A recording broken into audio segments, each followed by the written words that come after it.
નમસ્કાર. નવપ્રભા ગુજરાત ન્યૂઝમાં આપનું હાર્દિક સ્વાગત છે. પ્રાથમિક નિયામકની કચેરી ગાંધીનગરથી શિક્ષકોની પગાર ગ્રાન્ટ લેટ થતા જિલ્લા પંચાયત વડોદરા શિક્ષણ શાખામાં લાગ્યો રાજકીય રંગ.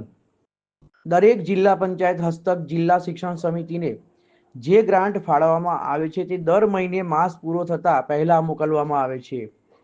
હાલ 3 તારીખે ગ્રાન્ટ મળતા જિલ્લા પંચાયતો શિક્ષણ સમિતિને હવાલે મૂકવામાં વડોદરા જિલ્લા પંચાયત 7મા માળે શિક્ષણ ડીપીઓ તેમજ હિસાબી શાખાના એકાઉન્ટન્ટ પર ડભોઈ તાલુકાના શિક્ષકોનો પગાર અટકાવતા જાડી ચામડીના હિસાબી અધિકારી ગલ્લા તલ્લા કરી દિવસો પસાર કરે છે અને પગારનો ડ્રાફ્ટ બનાવવા માટે પણ રૂપિયાની કવરની આશા રાખતા હોય એવું લાગી રહ્યું છે, જેને કારણે કેટલાક તાલુકામાં વડોદરા જિલ્લાના ડભોઈ તાલુકાને જ નિભાવની ખર્ચ ગ્રાન્ટ ઓછી મળતા શિક્ષકોના પગાર સમયસર ન થતા શિક્ષકોના મકાનના હપ્તા, ગાડીના હપ્તા તેમજ અન્ય હપ્તા અને બાળકોને માર્ચ એન્ડિંગ ટ્યુશન ફી પણ ભરવાની હોય, જેને લઈને શિક્ષકોમાં ભારે નારાજગી વર્તી રહી છે.